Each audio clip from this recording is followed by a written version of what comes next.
Kudi kuzomba kwa bwanji, kudi kuzomba anthu mukuchezera na bwanji. Kuzomba kwavuta, kuzomba pa skulu ina ya primary ya matuwa kuzomba. Anthu ayamba kunyanyala ntchito makamaka aziphunzitsi kutsatira kusamvana kumene kwadza mderali ndi makolo ndi nkhani zokhudza Umfiti. Mphunzitsi mmodzi wauza Amalawi kuti pa sukulupo kuyambira mwezi wa January ophunzira amangokomoka. Kumangokomoka mosadziwika bwino zomwe zinachititsa akuluakulu pa sukulupo kuyitanitsa amapemphero. Atabwera amapempherowa zokomoka zidachepa.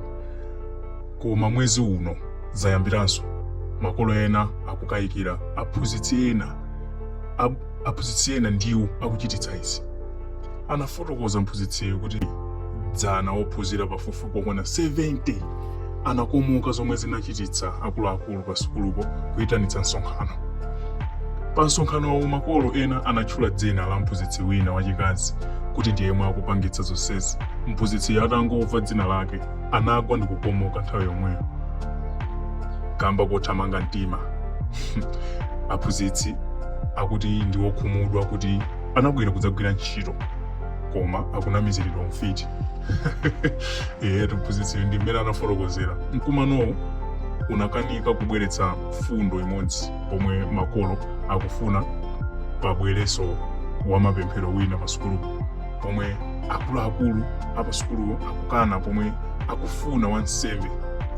Akuti ongopempherera wakanika pakufunika ansembe ndiye abwere adzachititsa mapemphero potengera kuti sukuluyo ndi ya mpingo wa Katolika.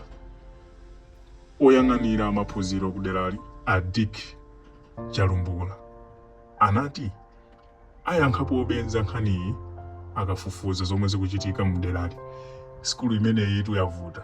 Anthu ana sukulu nanga tangoganizani kuti dzanali ana 70. 70 akanakhala 4 or 5 bola koma 70 chikuchitika ndi chani kukuja kuzomba uku anthu mukuchezera na bwanji. Zinthu zake ndizopanga ndizopwetekesa moyo. Ndi anthu makomenti akuti we need to recognize Umfiti in our constitution. Do you think it's good? I mean, come on.